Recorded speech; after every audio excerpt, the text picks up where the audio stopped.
Желтая клейкая жижа с едким запахом, обнаруженная местными жителями на берегу Вычегды в районе Зеленца, оказалась таловой массой. Это отходы производства. Как заявили на Монде СЛПК, территорию которого Минприроды назвала источником загрязнения, побочный продукт химической обработки древесины, цитата, «непреднамеренно оказался сначала в канализационном колодце, а затем в реке». При этом отклонение от технологического режима, повреждение оборудования не зафиксировано, а участок канализации изолирован. Гигант лесохимии заверил, что прорабатывают шаги по снижению воздействия на окружающую среду. Напомним, административное расследование по данному инциденту проводит Росприроднадзор, рассчитывается ущерб водному объекту. А сегодня на место выезжала депутатская комиссия Госсовета во главе с бывшим руководителем управления Росприроднадзора, а ныне руководителем комитета по природопользованию Александром Поповым.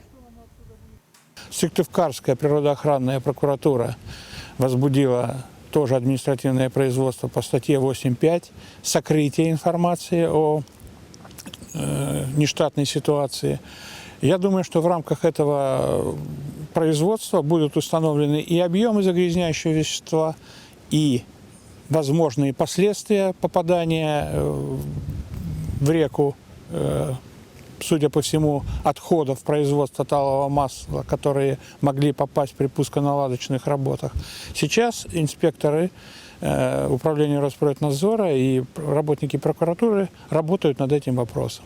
Для нас важно, чтобы администрация предприятия провела собственный анализ того, что произошло, с тем, чтобы в дальнейшем подобные истории не повторялись.